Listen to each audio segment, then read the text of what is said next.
grabando ya, así que, bueno, bienvenidas y bienvenidos a todos a este webinar que hemos denominado Encuesta Nacional para el Sistema de Cuidados, en donde conoceremos la experiencia de México. La idea es tener una conversación abierta en el marco de la comunidad de práctica para la medición de la sociedad del cuidado. Este evento ha sido organizado en el marco de esta comunidad de medición de la sociedad del cuidado por la División de Asuntos de Género de la CEPAL, el INE Chile y el INEGI de México.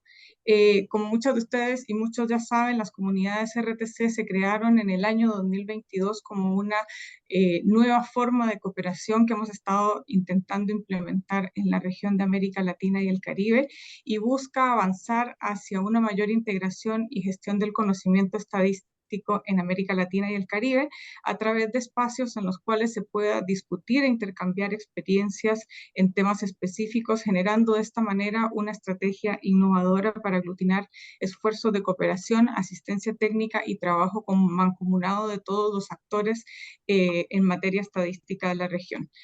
La última comunidad que fue creada fue justamente esta que hoy día nos cita y nos reúne el día de hoy, y que se ha denominado Comunidad de Práctica para la Medición de la Sociedad del Cuidado.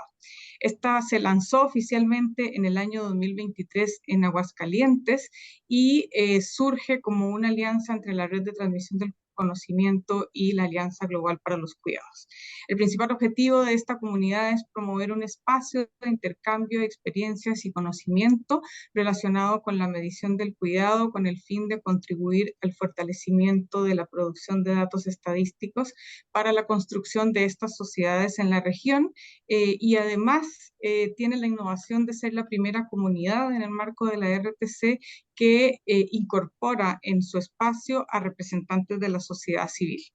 En ese sentido, estamos muy contentos de dar inicio a este primer webinar oficial de esta comunidad, y para dar inicio formal a este evento dejo con ustedes a Lucía Oscuro, que es la oficial superior de Asuntos Sociales de la División de Asuntos de Género de la CEPAL, quien hará una breve introducción al tema. Lucía, adelante. Muchísimas gracias, Olga. Muchísimas gracias en tu persona y en el equipo que liderás al INE de Chile por la apertura a dialogar cuando, como bien tú decías, surge esta idea de la red, la comunidad de prácticas, a incorporarla en el plan de trabajo de la red de transmisión de conocimiento que lidera hoy el INE de Chile, y donde efectivamente hemos encontrado un espacio de trabajo, de colaboración conjunta en beneficio del resto de los Estados miembros, del resto de los países, que creo yo hasta ahora ha sido sumamente suave, cálido, pero además sumamente eficiente en términos de consolidar nuestro espacio virtual de la comunidad de prácticas, pero también aceitar las comunicaciones y llegar hoy a este primer evento de la comunidad de práctica, donde efectivamente, como decía Olga, lo que queremos es empezar a materializar los objetivos con los cuales se creó esta comunidad. Esta comunidad de práctica, podemos decir que su origen está en los debates y en las discusiones que se dieron en la 15ª Conferencia Regional sobre la Mujer de América Latina y el Caribe, que tuvo lugar en Argentina en noviembre del 2022, donde efectivamente el compromiso de Buenos Aires, el acuerdo intergubernamental que emana de esa conferencia, coloca el paradigma, la noción de sociedad de cuidado como el horizonte al cual los países, los Estados miembros en su conjunto, efectivamente deciden avanzar teniendo en el centro los cuidados y, por supuesto, sin descuidar los derechos, la garantía de los derechos y la autonomía de las mujeres, por supuesto, entendiendo claramente que uno de los nudos estructurales de la desigualdad de género en nuestra región es justamente la división sexual del trabajo, que coloca a las mujeres en este rol de principales cuidadoras, proveedoras del cuidado, muchas veces limitando sus posibilidades, coartando su autonomía económica. Para nosotros, este espacio de la comunidad de prácticas es un espacio especialmente importante porque, como lo marcaba Olga en el inicio, no solamente convoca a los institutos nacionales de estadística y estoy llena de alegría en la mañana de hoy porque he querido tomar nota de todos los países que han saludado en el chat y realmente creo que son casi todos los que están tanto en nuestro grupo de trabajo en la CEA como aquellos con los que nos mantenemos en contacto, en apoyo técnico, etcétera. Me alegra muchísimo ver colegas de Guatemala, de Argentina, de República Dominicana, El Salvador, Brasil, bueno, por supuesto, Chile, Costa Rica, Uruguay, Perú. Seguro me estoy olvidando de alguno que ha saludado en estos últimos minutos. Pero además de los CINES, además de los Institutos Nacionales de Estadística, creo que una de las fortalezas, y quisimos justamente ponerla en este primer webinar, es tener la interlocución, el diálogo por el que tanto hemos bregado desde la propia CEA con los organismos rectores, con los ministerios, las secretarías de Estado que están con el mandato de la hechura de la política pública. Y miro desde mi pantalla a Celia Aguilar, que ha sido una integrante fundadora de nuestro, por ejemplo, grupo de estadísticas de género en el marco de la Conferencia Estadística de las Américas, donde efectivamente estamos convencidas de que el diálogo entre quienes producen y quienes utilizan las estadísticas en temas, en todos los temas, pero en temas de igualdad de género, donde además hay que hacer una pedagogía de qué estamos hablando cuando hablamos de igualdad de género, es absolutamente clave. Entonces, saludo también muy especialmente a todas las colegas y los colegas que se están conectando desde oficinas, organismos que no son necesariamente productores, pero que saben de la necesidad de contar con estadísticas oficiales, con información certera, sólida, brindada justamente por una agencia, un organismo del Estado que cuenta con las garantías de solidez, de veracidad con las que debemos trabajar en la política pública. Por eso entonces, además de sumarme a las palabras iniciales de Olga, quiero agradecer, estimular y plantearles que uno de los objetivos principales en la creación de esta comunidad es justamente el intercambio. Y quisimos iniciar con México, porque efectivamente, con México y con esta encuesta, porque efectivamente, bueno, ustedes saben que México no solamente coordina el grupo de estadísticas de género, sino que ha sido un país que realmente ha sido precursor en eventos estadísticos vinculados a la igualdad de género. Y quiero decir que además de ser precursor, ha sido, y acá hago especial énfasis en el INEGI y en desde su dirección hasta sus equipos técnicos y los funcionarios que nos reciben cada año cuando vamos ahí, una institución sumamente generosa, porque uno puede ser precursor y ser punta de lanza, pero no compartir esas experiencias y conocimientos. Y México en su conjunto, y el INEGI particularmente, ha siempre tenido una gran generosidad cuando ha abierto camino en términos de la producción de estadísticas de género para compartirla con otros países de la región. Es por esto que hoy Norma Navarro nos va a contar de esta encuesta nacional sobre cuidados que realmente se perfila sumamente interesante en términos de los resultados. Esta encuesta no solamente releva los niveles de demanda de cuidados que tiene México hoy, sino también responsabilidades, asignaciones, distribuciones y estas difíciles combinaciones que hacen principalmente las mujeres para el ejercicio del cuidado, para poder brindar cuidados, pero también en algunos casos salir al mercado laboral, poder formarse, o cuáles son efectivamente, y también lo releva la encuesta, las cuestiones que no están permitiendo que las mujeres salgan al mercado, que se formen, que accedan a mejores estándares de salud, de bienestar, de tiempo personal, etc. Hay un último componente que quiero mencionar en este inicio, que es el tema de las percepciones que releva la encuesta. Esta encuesta releva también lo que las personas piensan respecto a el ejercicio del cuidado. Y eso es sumamente importante, porque cuando vamos a hacer política pública, claramente, además de tener la base de los acuerdos de una propuesta de gobierno democráticamente electo, también tenemos que tener muy claras las percepciones sobre los temas específicos. Y en el tema del ejercicio del cuidado es sumamente importante cada vez más entender qué es lo que la población piensa, se imagina, siente respecto al cuidado. Si no escuchamos, si no relevamos estas percepciones respecto al cuidado, difícilmente vamos a poder hacer políticas públicas efectivas, que lleguen a las necesidades, a las percepciones, a las ideas que las personas, las comunidades, las regiones tienen respecto a qué implica el ejercicio del cuidado de los niños, de los adultos mayores, de las personas con discapacidad, y al autocuidado también, que creo que es también una noción sobre la que tenemos que trabajar en la conceptualización y en la recolección estadística.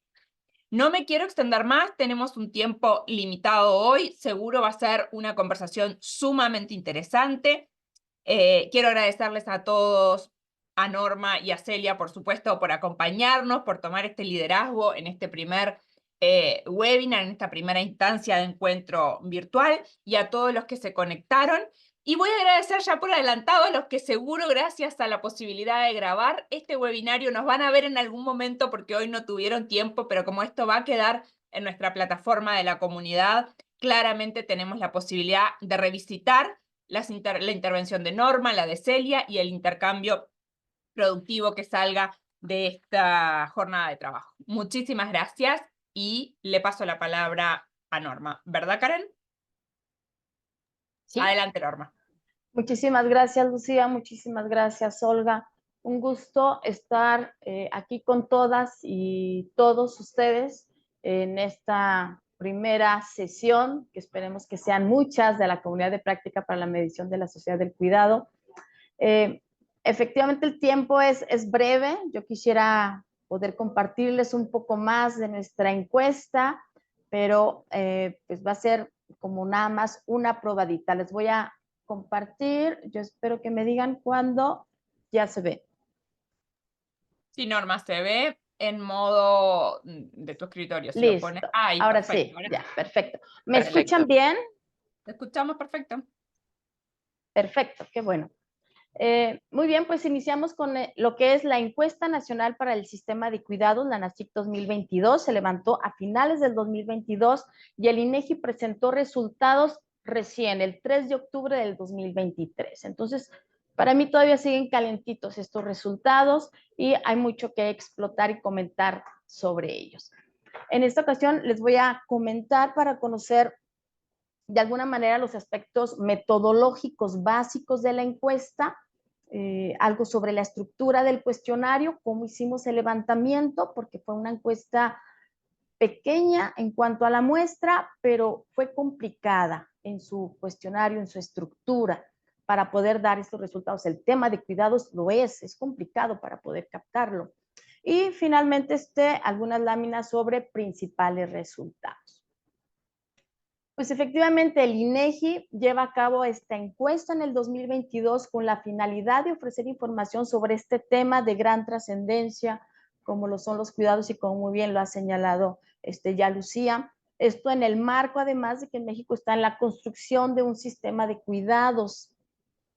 Entonces, identificamos que se requiere del conocimiento de la demanda que tienen los hogares y la población respecto a los cuidados, la situación de quienes cuidan, la percepción de la población sobre las responsabilidades del cuidado, entre otros temas. Esto con la finalidad de ofrecer datos estadísticos útiles para elaboración de política pública, para académicos, para todas las personas interesadas en el tema. Como toda encuesta que inicia su construcción, partíamos de alguna manera de no tener un antecedente en el país propiamente sobre una encuesta de cuidados. Iniciamos en esta parte de búsqueda bibliográfica. Identificamos que la mayoría de los países, lo sabemos, miden los cuidados a través de la encuesta sobre uso del tiempo. No obstante, sí identificamos algunas encuestas especiales que abordan el tema de cuidados y su impacto. La del Reino Unido en 2010, la de Singapur también entre 2010 y 2011, Más recientemente una encuesta más amplia en 2018 en Canadá, y en el 2020 también hay una encuesta de cuidados en los Estados Unidos. De estas, por supuesto, retomamos elementos, vemos su experiencia. En México también nuestra principal referencia lo han sido las encuestas de uso del tiempo, que han ofrecido datos relevantes y que sabemos de la participación y el tiempo dedicado de mujeres y hombres a los cuidados, y que teníamos claras las brechas en las cargas de trabajo respecto a los cuidados. Pero la ENACIC busca, justamente considerando el cuidado como un derecho, profundizar en los objetivos, centrándose en aquella población que va a ser más directamente la población central para un sistema de cuidados, profundizar sobre los requerimientos que la población estaría buscando sobre el mercado en instituciones de cuidado, etcétera. Entonces, una encuesta especializada en el tema, información que la ENUD no me estaba ofreciendo. Sí teníamos en el país un antecedente importante, es base también, la ELCOS, la encuesta laboral de corresponsabilidad social, que se levantó para zonas urbanas, pero la ENACIC profundiza en algunos otros temas, y como lo señalaba también ya Lucía, estos temas que son importantes para considerar para un sistema de cuidados. Si yo creo instituciones o las estoy ofertando, pero no sé que la población tiene entre sus percepciones el que mis familiares, mis personas no deben de ir a instituciones, que es responsabilidad de la familia los cuidados, pues no me va a funcionar. Entonces, bueno, esta encuesta nos da mucha información al respecto. También nos acercamos, como en la construcción de las distintas encuestas, a instituciones, en este caso el INMujeres conoció el cuestionario, estuvo aportando también para la construcción del instrumento. Pues así llegamos a los objetivos de la ENACIC, y lo tomo en términos de que busca dar esta información útil para la toma de decisiones. Indagar o dar información sobre la demanda y la cobertura de cuidados en los hogares, captar las características sociodemográficas y económicas de personas cuidadoras, incluyendo aspectos como las afectaciones en su salud, la economía, en las relaciones sociales. Hay una parte importante sobre la incorporación al mercado de trabajo de las personas cuidadoras, cómo es compararla contra quienes no cuidan, cuáles son las diferencias, las brechas de género en la provisión de cuidados, la percepción sobre las responsabilidades de cuidado de los integrantes del hogar. Y también hay una sección, un tema sobre la participación activa o los cuidados activos de padres y madres. Esto es importante porque, bueno, conocer el involucramiento de la crianza y la vida cotidiana de hijas e hijos, la comunicación y la interacción afectiva, el apoyo económico que dan los padres a los hijos o hijas fuera del hogar, los que no viven con él, fue un tema también de interés en la encuesta y se incluyó. ¿Cuáles son las características metodológicas de la ENACIC? Bueno, tuvo un levantamiento que duró 8 semanas, del 24 de octubre al 16 de diciembre del 2022. Una muestra, les decía, es muy grande, nos da para dar datos solamente a nivel nacional, fueron 7,021 viviendas en 6,423 de muestra efectiva, ya con resultados completos. La entrevista se hizo cara a cara a través de un dispositivo móvil. Aquí es importante señalar que la sección sobre maternidad y paternidad activa, para guardar la máxima privacidad de las respuestas, que algunas pudieran ser de información sensible para nuestros informantes, se aplicó el autollenado directamente en el dispositivo. El informante podía responder al cuestionario.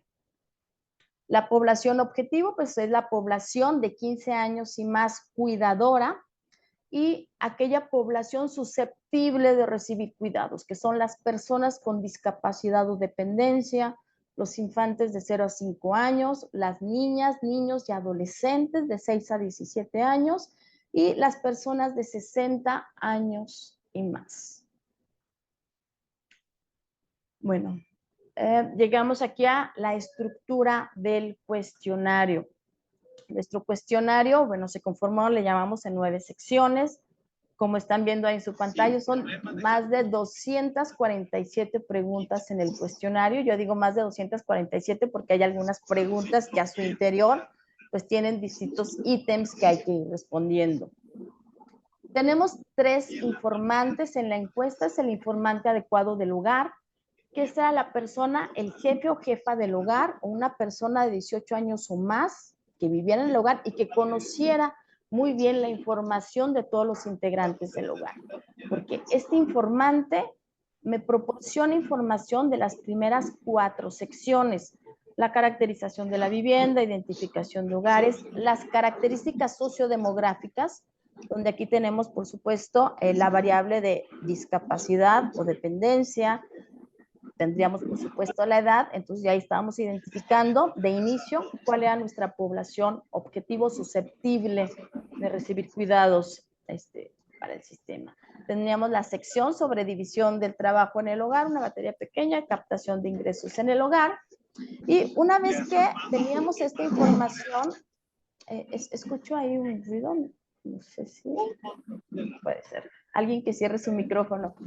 Gracias. Entonces, ya en esta sección 4, este mismo informante adecuado, en sistema de la sección 3 se identificaban aquellas personas con discapacidad o dependencia por los cortes de edad ya señalados, los menores de 5, los de 6 a 17, los de 60 y más, se listaban en esta sección 4 y aquí se empezaba a hacer una serie de preguntas respecto al cuidado, la atención, y las necesidades adicionales de cuidado de estas personas en el hogar. Esto, el informante adecuado. Aquí mismo en la sección 4 identificábamos de esas personas susceptibles de recibir cuidados, quiénes les cuidaban, quiénes del hogar o de otro hogar le daban cuidado y quién es el cuidador principal. Identificado esto, ya teníamos en el hogar quiénes son los cuidadores o las personas cuidadoras. Nuestro siguiente informante son aquellas personas que brindan cuidado a alguien más del hogar y teníamos el corte de 15 años y más. Para estas personas venía el módulo de cuidadores, digamos, por decirlo así, y se le aplicaba la sección 5, las 6 de actividades de cuidados, la de percepción cultural de los cuidados, y dependiendo de las características, pues pudiera ser las otras 2 secciones. Pero estos cuidadores fueron entrevistados cara a cara. Fuimos por todos y cada uno de las personas que brindan cuidados en el hogar. A todos los entrevistamos de manera personal. Pero adicional, también buscábamos no solamente tener información de los cuidadores, queríamos contrastar ciertas características, sobre todo las laborales, la de la incorporación al mercado laboral o la de percepción de los cuidados de alguien que no cuidara. Entonces, lo que se hizo fue una selección aleatoria en el hogar, además de una persona entre 15 y 60 años. Esta persona me podía responder si no brindaba cuidados, si la sección 5 de características personales, la de percepción cultural de los cuidados y la sección de maternidad y paternidad activa. Ahora bien, si es el hogar de una persona que vive sola, pues por supuesto no brinda cuidados a alguien más del hogar, nadie le brinda cuidados, pero bueno, si captábamos si alguien fuera le brindaba cuidados, pero no lo íbamos a entrevistar. Se entrevista solamente a el hogar seleccionado. Si era una persona de un hogar unipersonal, nos interesaba saber sobre sus necesidades de cuidado y por eso se construyó esta sección 8. ¿Sí? Entonces, iba a ser invariablemente la persona elegida de forma aleatoria en el hogar. Me responde la sección 5.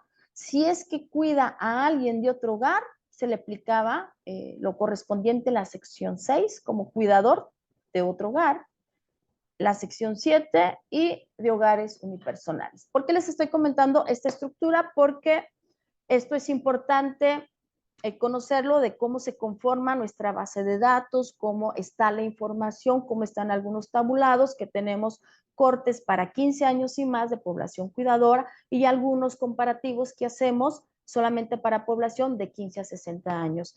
Aquí, bueno, sí señalar que en la página del INEGI está toda la información metodológica, el cuestionario, bases de datos, el documento del diseño conceptual. Siempre he dicho también que el INEGI es muy generoso al momento de presentar la información de todas sus encuestas y, bueno, en el sitio la pueden encontrar. Espero haber sido clara de esta construcción. Bien, ahora pasamos a los principales resultados.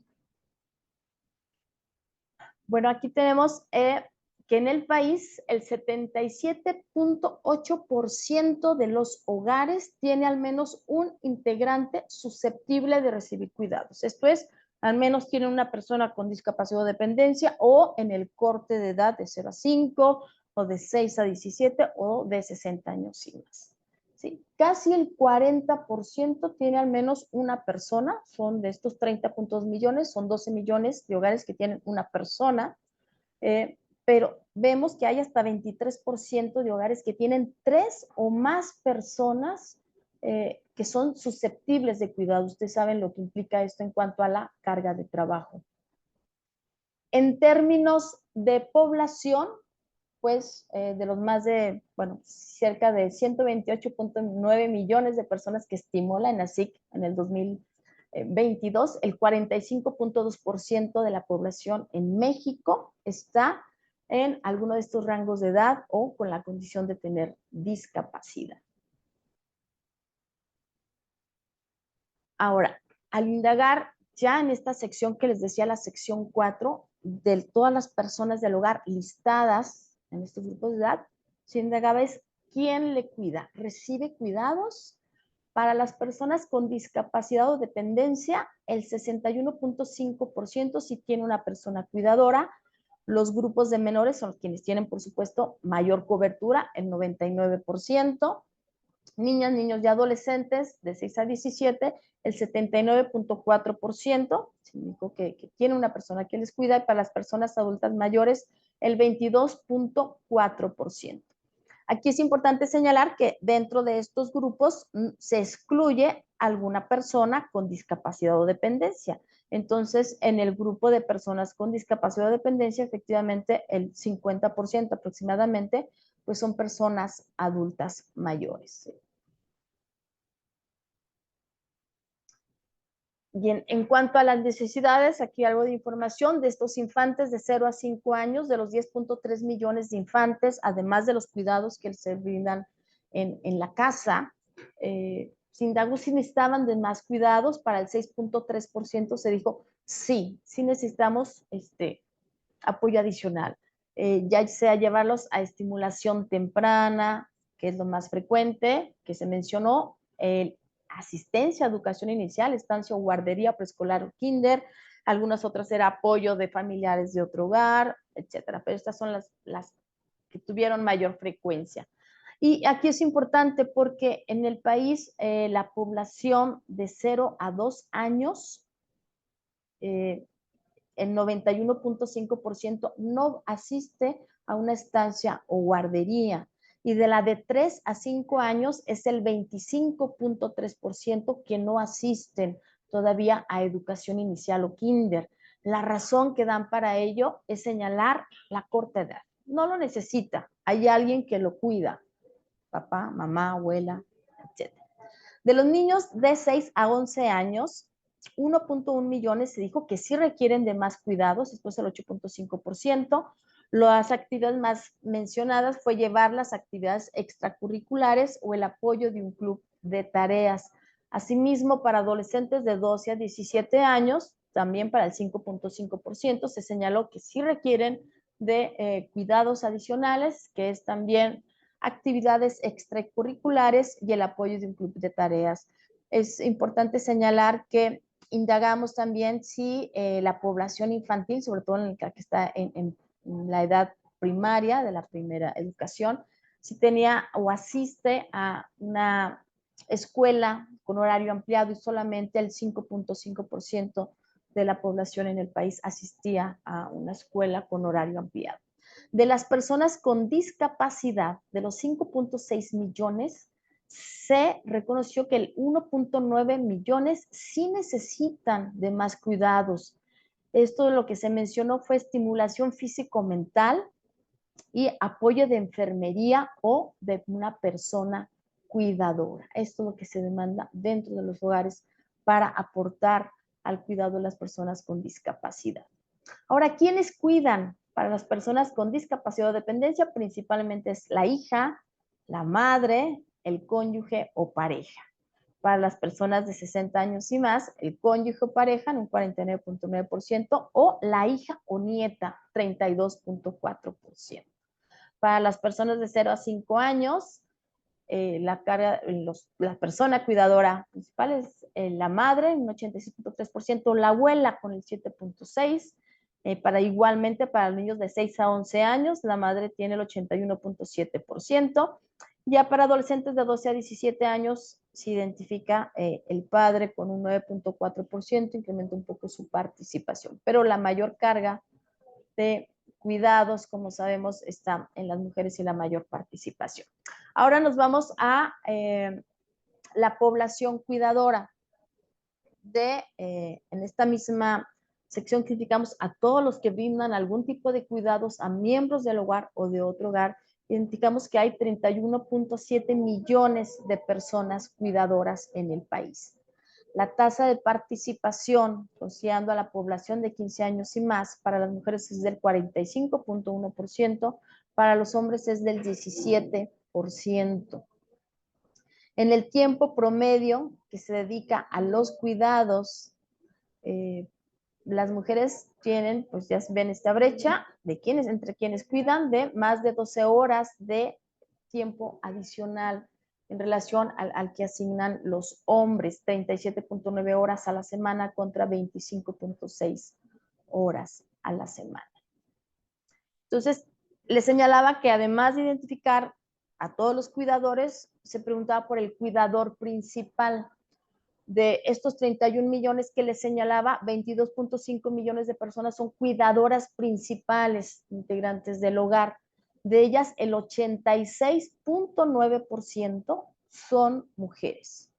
Y aquí vemos cómo en la distribución por los grupos, vemos cómo la mayor carga son principalmente responsables del cuidado de los infantes de 0 a 5 años, el 96%, y de niñas, niños y adolescentes de 6 a 17 años, el 90.3% de los cuidadores principales de estos grupos de población, pues son mujeres.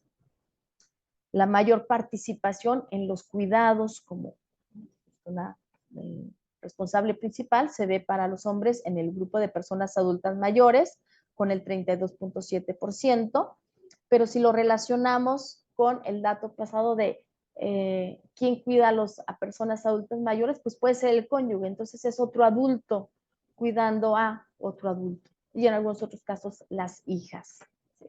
Para las personas con discapacidad o dependencia, bueno, también las mujeres son en el 80.3%, es una mujer quien cuida y los hombres en el 19.7%. Ahora vamos a ver, para los cuidadores indagamos sobre distintas afectaciones en ámbitos de su salud, en la vida social. En cuanto a la salud, para todos los cuidadores nos dicen el 39.1% de las mujeres que cuidan que por los cuidados que asignan siente cansancio, ha visto disminuido su tiempo de sueño, el 31.7%, sufre de irritabilidad, el 22.7%, depresión, el 16.3%, o deterioro de salud física, el 12.7%. Vemos cómo los impactos a la salud pues lo manifiestan en proporciones más altas las mujeres en relación con los hombres que realizan cuidados. Los impactos en lo económico y laboral. El 28.8% de las mujeres que cuidan señalaron que están en imposibilidad para trabajar fuera de casa, contra un 8% de los hombres. Asimismo, el 23% mencionó que ha tenido que dejar de trabajar. O bien también el 25.3% ha visto reducidos sus gastos o tiene que pedir préstamos para poder solventar gastos, en parte por el tema de cuidados. Ahora, los impactos en la vida social. El 15% de las mujeres señalaron que se ha impactado su tiempo libre, en su desarrollo para estudiar el 10%, en las relaciones con familiares se ha visto afectado para el 8.1%, en la convivencia con amistades, compañeros de trabajo, el 7.8% lo señaló. Igual, pues también son porcentajes ligeramente más altos la afectación o el impacto en la vida social en las mujeres que lo señalado por los hombres. Ahora vamos a ver cómo fue esta incorporación al mercado laboral de las mujeres de 15 a 60 años. Ven este corte porque lo quiero comparar contra las mujeres, bueno, en el momento lo comparamos contra las que no son cuidadoras. Aquí tenemos que las mujeres que brindan cuidados a población menor de 0 a 5 años o con alguna persona con discapacidad, la PEA es del 50.3%. La PEA para quienes no brindan cuidados es del 56.6%. De aquellas mujeres cuidadoras, el 15.6% dice que sí le gustaría incrementar sus horas de trabajo. Y bueno, vemos por qué las mujeres que son cuidadoras, más del 50%, bueno, el 50.4% trabaja a tiempo parcial, menos de 35 horas. En contraste con quienes no realizan ese tipo de cuidados, pues el 28.5% solamente tiene un trabajo de menor de 35 horas. En su mayoría tienen trabajos de jornada completa, digamos de 35 horas y más a la semana. Ahora, por supuesto que sabemos que el trabajo de cuidados limita la incorporación de las mujeres al mercado laboral, a tener un ingreso propio, digamos, por el ámbito del trabajo, y esto sí afecta a su autonomía económica, que es importante considerar. De las mujeres de 15 a 60 años, el 9.5, bueno, que son no económicamente activas, 9.5 millones hay en el país. De estos 9.5 millones, el 38.5% me dijo que sí desearía trabajar por un ingreso. Al preguntarle por qué no lo hace, el 68.3% respondió que no tiene quien le cuide a sus hijas, hijos, personas adultas mayores o personas enfermas. El 23% dice que no la deja un familiar, no cuenta con la escolaridad o experiencia, piensa que por su edad no la van a contratar. Y bueno, también de estos, considerando a estas mujeres de 15 a 60 no económicamente activas, el 34.1% me dijo que ella no desea trabajar o bien manifestó que no puede trabajar, pero también les preguntamos cuál era la razón.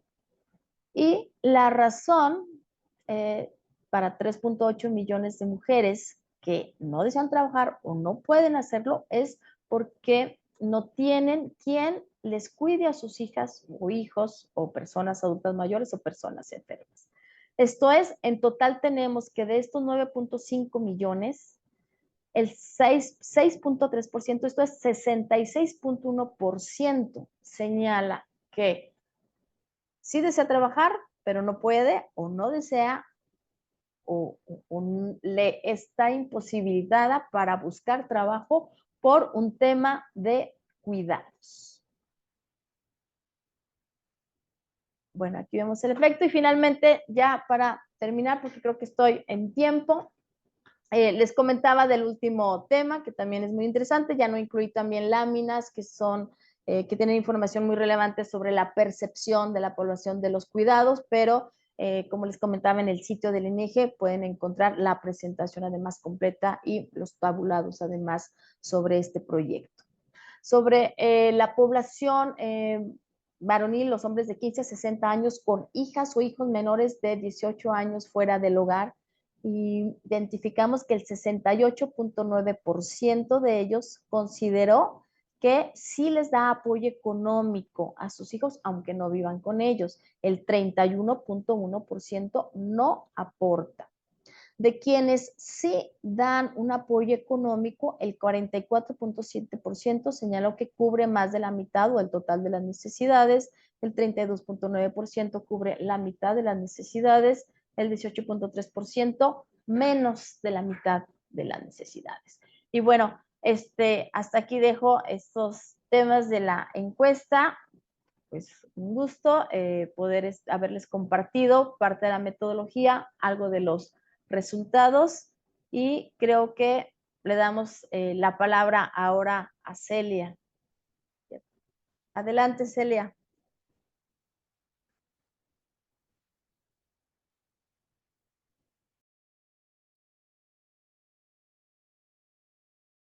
Muchas gracias, Norma. Realmente he escuchado varias veces esta presentación y de verdad siempre me entusiasma, me sigue entusiasmando este trabajo que hizo el INEGI. Y yo quisiera comenzar señalando algo que es muy importante. ¿Cómo se hizo esta encuesta? ¿Verdad? El INEGI, y realmente es de reconocer el sentido de oportunidad y también la valentía, digamos, del INEGI de haber hecho esta encuesta con muy poco tiempo y con muy pocos recursos. Pero era clave en el momento en el que se hizo, ¿verdad? Que era inmediatamente después de la pandemia, ¿verdad? Tener esta relevancia de la importancia que tiene el cuidado en la sociedad. Y justamente con muy pocos recursos y con muchas, digamos, exigencias, se hizo esta, que como ustedes pueden ver, es una excelente encuesta, ¿sí? Sí queremos decir que tiene una limitación, que es la muestra que no nos dio para poder ampliar los resultados a nivel de las entidades federativas, pero justamente para nosotras y para el INEGI, obviamente, o sea, para México, sería muy importante que la siguiente edición de la encuesta tuviera una muestra suficiente para poder tener mejores resultados, sobre todo a nivel de los territorios, ¿verdad? Que es importantísimo para esto. Esta encuesta para nosotros, además de darnos estos importantes resultados en cuanto a un tema crucial, ¿verdad?, de nuestra sociedad y de nuestro presente, sobre todo agravado por esa conciencia que nos dio la pandemia de que, bueno, a pesar de todo lo que querramos saber sobre el desarrollo, lo más importante es la vida de las personas, ¿verdad? Lo vimos en esa necesidad de tener que encerrarnos y parar todo para poder ver cómo sobrevivíamos. Esta encuesta se vuelve emblemática porque realmente da resultados sobre muchas perspectivas que ya aquí Lucía nos hizo favor de introducirnos, ¿verdad? Sobre la perspectiva de qué son las estadísticas para las mujeres, o cómo las mujeres miramos las estadísticas, o cómo los países estamos utilizando las estadísticas como un instrumento sustantivo de la política pública.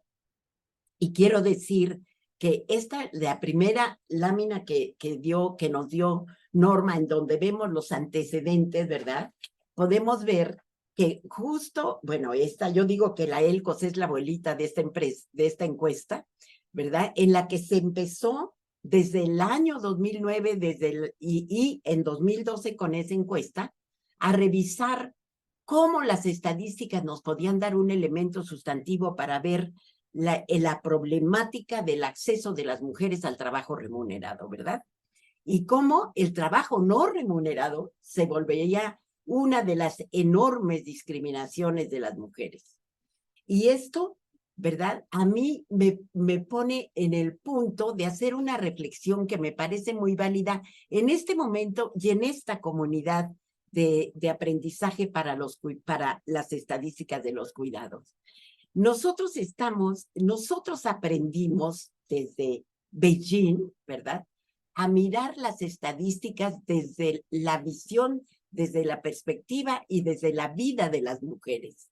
Y así comienza este proceso que señaló Lucía, en el que México comienza a liderar procesos. Lucía hablaba de la generosidad de México y yo diría la generosidad del INEGI también, pero realmente esta generosidad se construye con la participación de toda la región. Realmente era un espacio de discusión y de crecimiento conjunto. La verdad es que la participación de toda América Latina en este proceso y el acompañamiento sustantivo y constante de ONU Mujeres y de la CEPAL fueron realmente los ingredientes que permitieron desarrollar esta visión en la que lo económico se volvía sustantivo, pero no desde la importancia del dinero o el capital, sino desde la importancia de la participación de las mujeres en la construcción de la economía. Y entonces llegamos a otro nivel de análisis, ¿verdad? En la que vemos las estadísticas como un instrumento para la política pública para las personas. Y yo creo que esa es una de las riquezas fundamentales que tienen las estadísticas de género. Ahora, en la actualidad, derivado de muchos fracasos y sobre todo del fracaso económico de haber abierto las brechas de desigualdad y de haber hecho una enorme concentración del ingreso en algunos pocos, es que nos estamos dando cuenta que en todo el quehacer público es necesario poner en el centro las necesidades de las personas. Y eso es lo que han hecho las estadísticas de género desde hace más de 20 años, ¿verdad? Ese es el proceso que hemos compartido con todos los países de América Latina y que digamos, de manera muy, muy importante, ONU Mujeres y la CEPAL han encontrado la manera de hacerlos y de establecerlos y de sumarlos y de institucionalizarlos, ¿verdad? Yo creo que estos procesos han sido, la verdad, muy importantes, y aquí la calidad y la limpieza y sobre todo la búsqueda tan importante que hace el INEGI de este nuevo tipo de estadísticas es muy importante, ¿verdad? El nivel profesional y la calidad del trabajo que tiene el INEGI nos ayuda a quienes desde la perspectiva de las mujeres estamos tratando de transformar el paradigma de desarrollo. Un paradigma que no está basado en el crecimiento económico o en el Producto Interno Bruto, sino realmente en el bienestar de las personas. Y por eso esta encuesta es tan importante.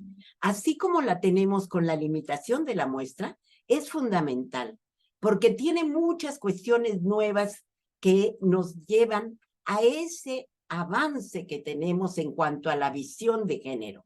Es decir, estamos en esta encuesta juntando un análisis y una medición de lo social y de lo económico. Por lo general, lo económico se ve como la inversión, la ganancia, la rentabilidad, y lo económico es, por ejemplo, se ve siempre cómo el crecimiento económico de un país es mayor o menor, o se estanca, o deja de crecer, o aumenta. Esa es la visión del desarrollo. Y después tenemos una política social en la que hay un gasto en las necesidades extremas de las personas, en las necesidades de las personas en pobreza, en las necesidades de los servicios públicos, pero no se mira, ¿verdad?, lo social con una visión de inversión económica para justamente eliminar la pobreza, eliminar la discriminación y la exclusión. Y por acá en lo económico no se mira el avance, el crecimiento, el desarrollo como el impacto en el bienestar de las personas. Es decir, nos falta una visión social de lo económico y una visión económica de lo social. Y en este sentido tenemos esta encuesta, ¿verdad? En la que juntamos en un solo instrumento la visión de las necesidades de cuidado, de las necesidades de las poblaciones en diversas condiciones, con la capacidad laboral, la inserción de las mujeres en el mercado de trabajo, la inserción de los hombres y las mujeres en el mercado de trabajo, en fin, cómo lo económico aquí genera una dinámica virtuosa, ¿verdad? No estamos viendo aquí la necesidad de cuidados como un gasto que se tiene que hacer, sino como un sistema de cuidado puede ser el punto de la reactivación económica, ¿verdad? Esa es para mí una de las cuestiones que me entusiasma cada vez que oigo estos resultados y cada vez que analizamos lo que sí tenemos en esta encuesta y lo que vamos a tener cuando tengamos una muestra más amplia. Yo quisiera realmente centrarme en estos puntos, ¿verdad? Primero, decir y reconocer. Esta encuesta es el resultado de más de 20 años de la visión feminista de las estadísticas, ¿verdad?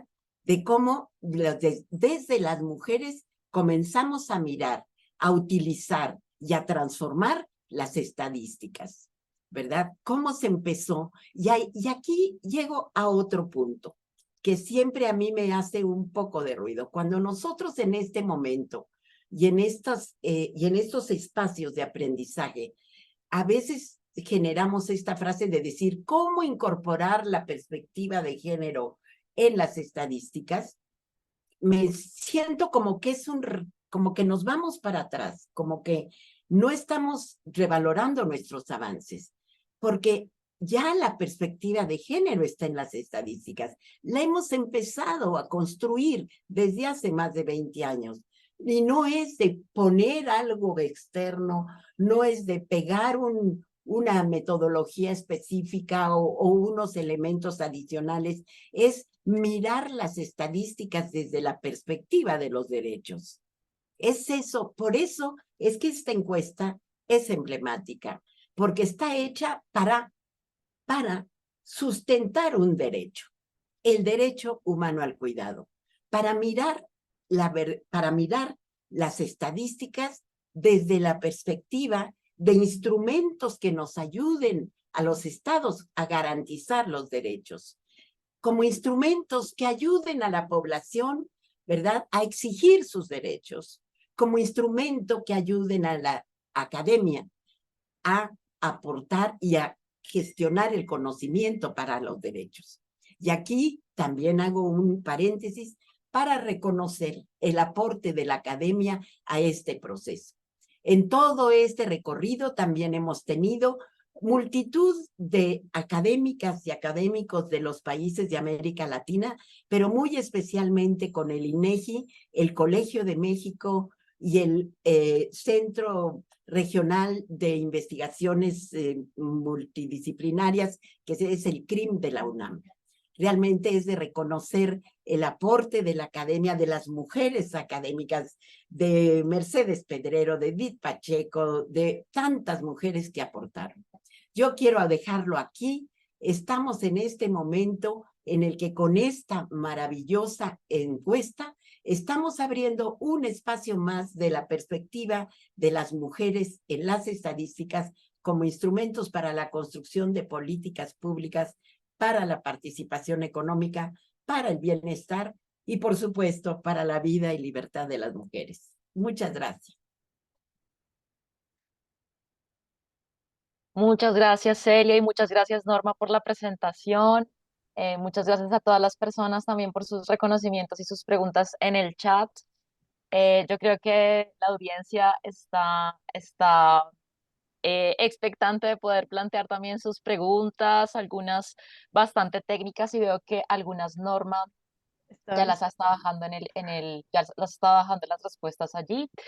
Entonces, bueno, de parte también de la CEPAL, mi nombre es Karen García, de la División de Asuntos de Género, felicitar y agradecer al INEGI y a las mujeres por su liderazgo en esta comunidad de prácticas, donde justamente la idea es incentivar el intercambio para las mediciones que impulsen el tránsito hacia la sociedad del cuidado.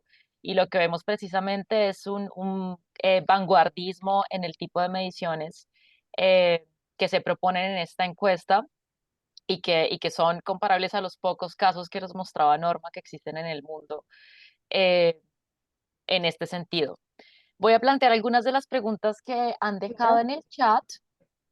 Tenemos de parte de Graciela López, ¿por qué el corto de edad en 15 años y más?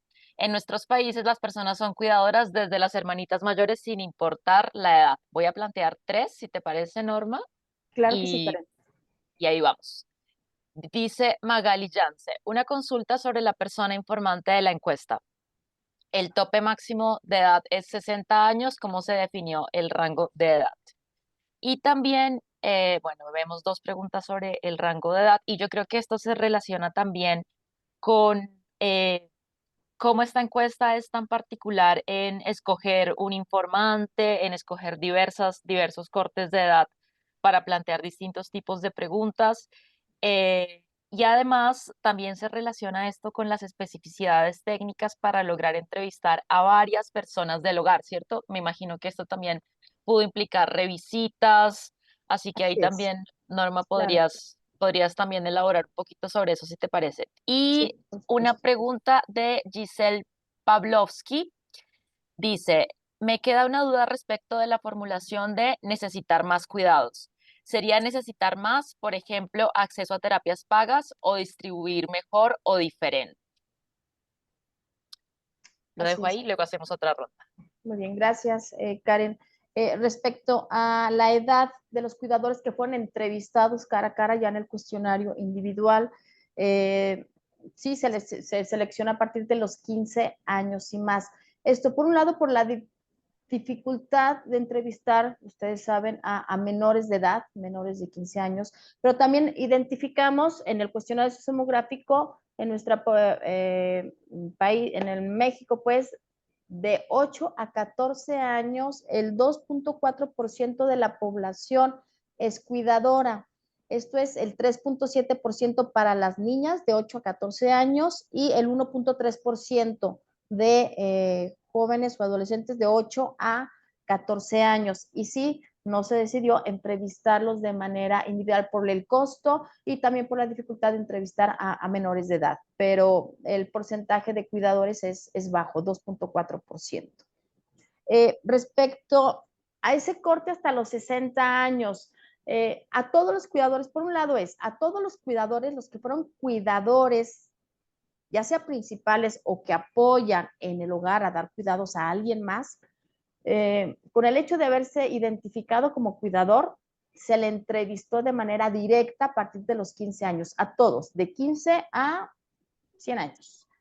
Solamente les decía, hubo adicional un seleccionado aleatorio, porque yo llego a un hogar, veo su estructura, veo que hay 5 personas, nadie está en el corte de ser susceptible de cuidados, no hay niños, no hay adultos mayores, no cuidan a nadie de otro hogar, pues ahí terminaría mi entrevista, ¿cierto? Porque no se cuida a nadie.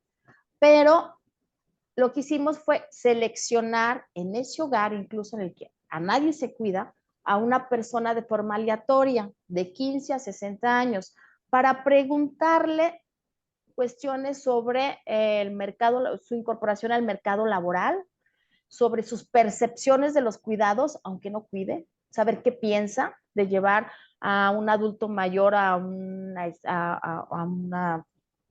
digamos, a un centro de estancia, a un asilo o a un niño muy chiquito a llevarlo al kinder. O sea, tener ese tipo de información para quienes no son cuidadores.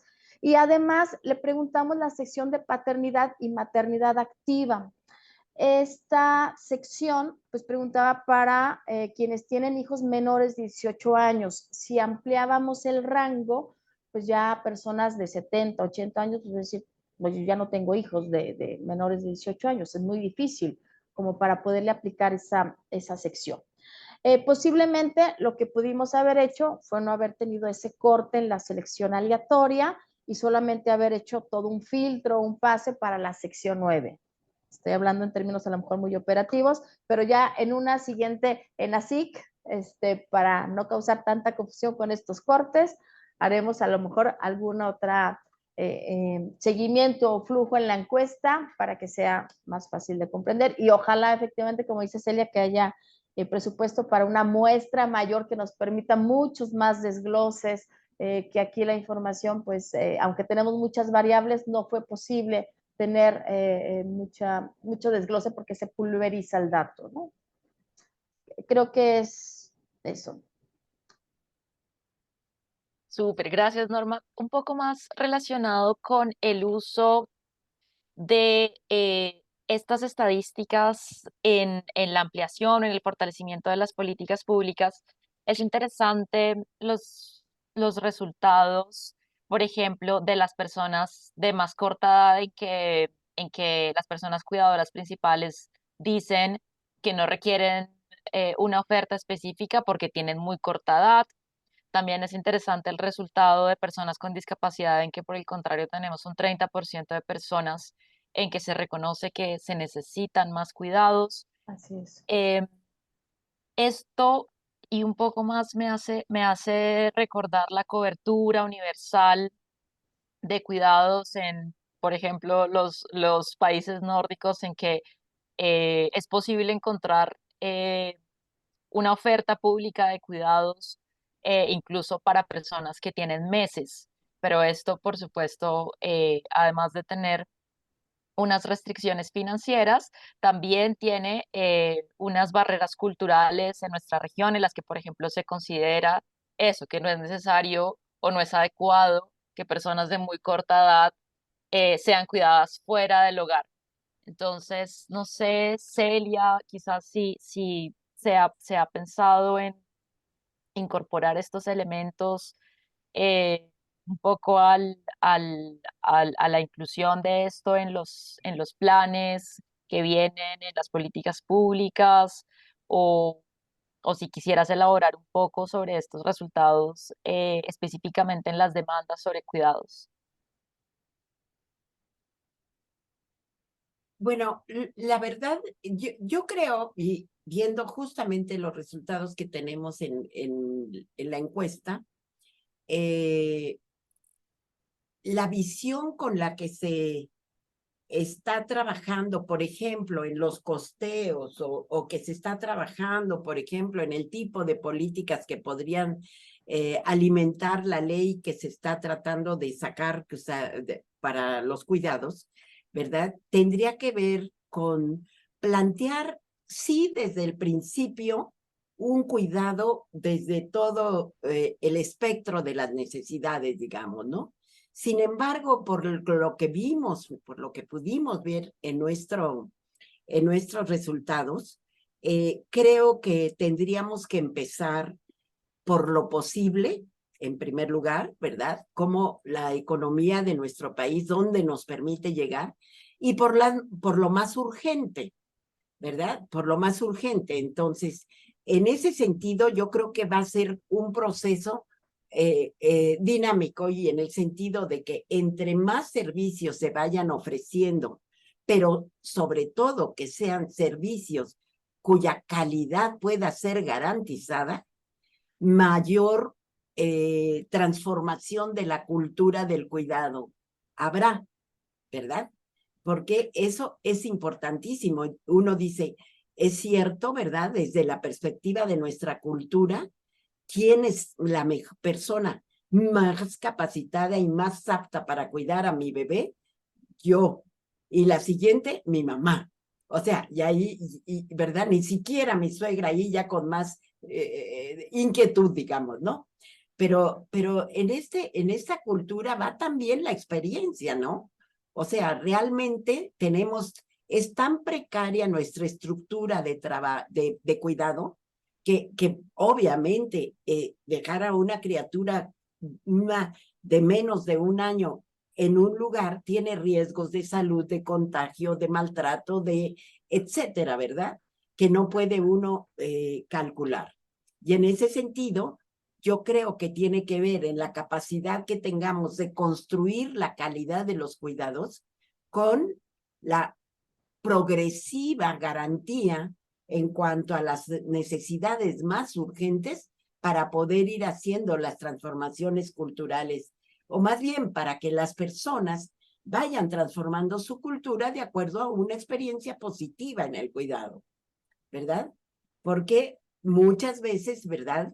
Eso que para mí es una percepción de que la mejor persona para cuidar es mi mamá, muchas veces no es cierto, ¿sí? Muchas veces no es cierto, porque no existen los conocimientos, las capacidades o las mismas condiciones materiales que te permitan dar un cuidado de calidad. Entonces, yo creo que esa parte de construir la calidad de los cuidados, pero sobre todo reconocer la calidad de los cuidados, ¿sí?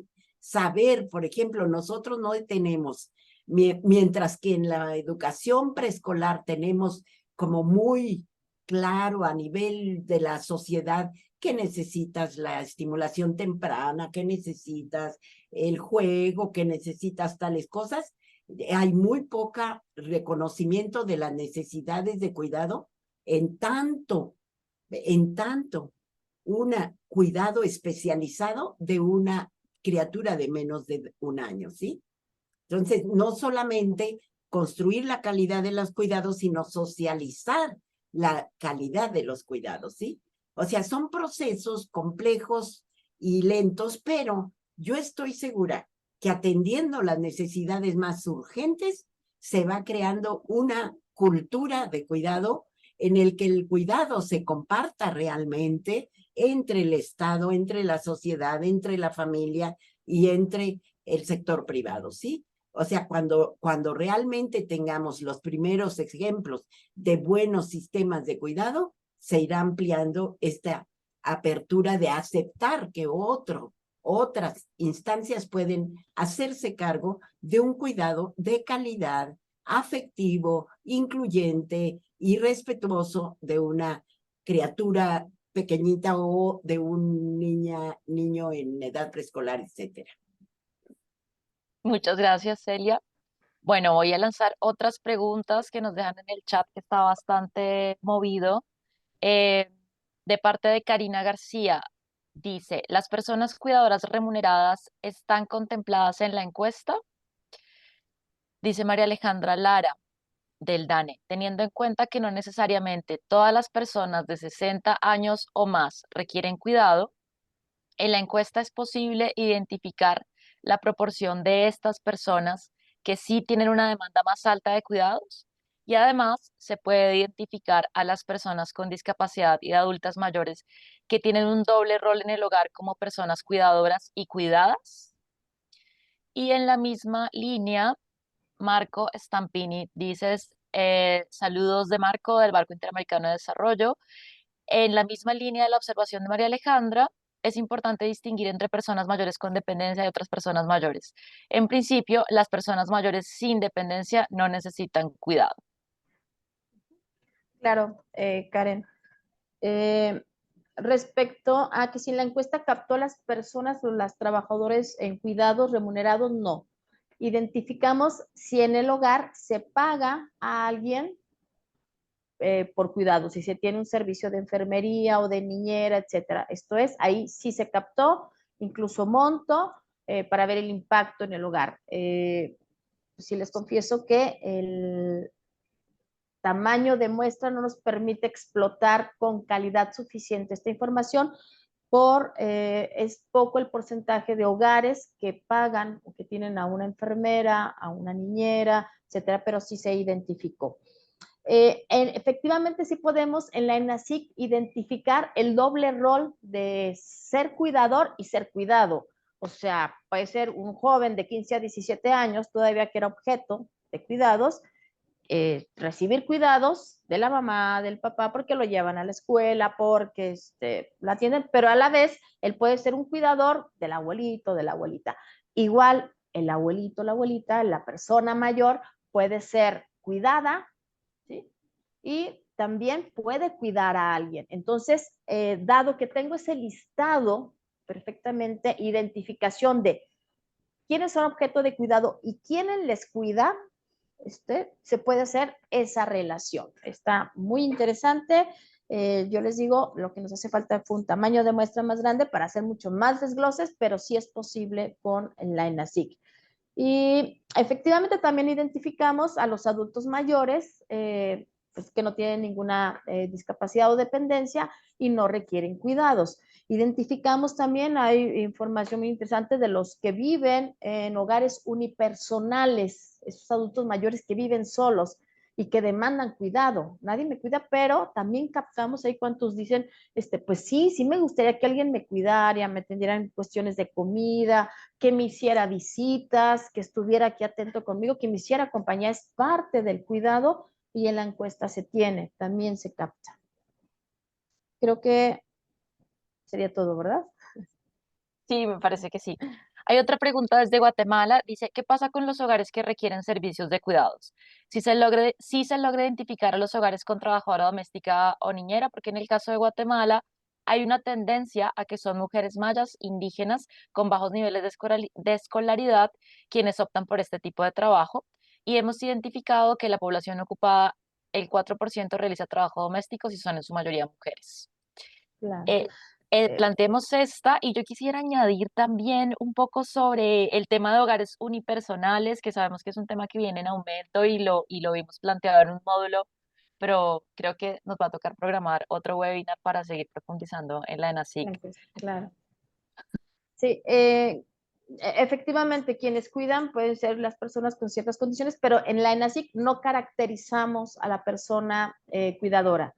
Si identificamos si es hombre o mujer, si se fijan, identificamos perfectamente el género del cuidador, si es pagado, cuánto se le paga, o incluso sabemos que tenemos estas redes sociales que hay quienes apoyan de otros hogares y no sin una remuneración a cambio. Entonces, eso sí lo tiene identificado la encuesta, pero nada más, no identificamos de cuidadores externos al hogar, alguna otra información fuera del sexo y el pago. No. Y sí, sobre los hogares unipersonales identificamos todos los que viven solos, ya sea independientemente de la edad, pasaban a esta sección de hogares unipersonales y se indagó sobre sus necesidades o requerimientos de cuidados. Lo tenemos algunos tabulados, incluso me parece, creo que, o información ya explotada por grupos de edad. Es distinto el joven o persona que vive sola, por X razón, al adulto mayor, al adulto o la persona mayor de 65 años, 70 años que vive sola. Sus necesidades de cuidado son distintas y sí las captamos en la ENASIC. Sí, para otro webinar enfocamos solamente a ciertos resultados. Percepciones, por ejemplo, que también está interesante. Sí, eso estaría genial. Bueno, ya estamos sobre el tiempo. Agradecemos mucho por haberse conectado y yo quisiera aprovechar un minutito para invitarles a quienes no hacen parte de la comunidad de prácticas a enviar sus solicitudes. Vamos a dejar en el chat el correo, los correos a los que tendrían que escribir para solicitar que creemos usuarios y contraseñas, pero la comunidad cuenta con una plataforma en que tenemos foros abiertos y la idea es poder continuar estas conversaciones y que desde allí también le puedan llegar las preguntas al INEGI, al Mujeres, sobre temas técnicos y yo creo que aquí hemos listado muchos aspectos sobre los que incluso podríamos programar una siguiente conversación para profundizar si es que tenemos la disponibilidad. Y con esto, si les parece, le regreso la palabra al INE de Chile para el cierre, a no ser que alguna quiera hacer un comentario antes de terminar.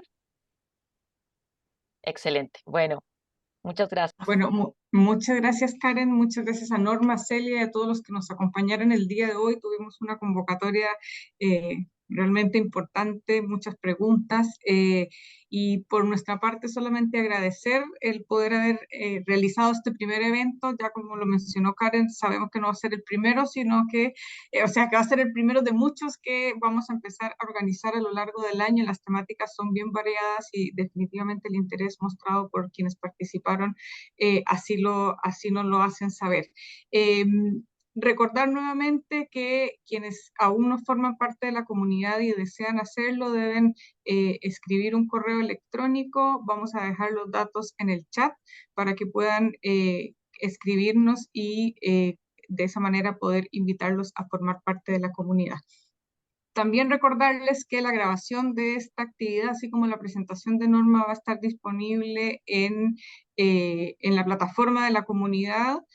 Por tanto, los invitamos a visitarla y a quienes aún no son parte que nos contacten para ese fin. Así que agradezco nuevamente a los colegas del INEGI por su siempre disponibilidad a compartir su experiencia y les deseamos a todos una muy buena tarde. Muchísimas gracias. Muy buen día. Hasta luego.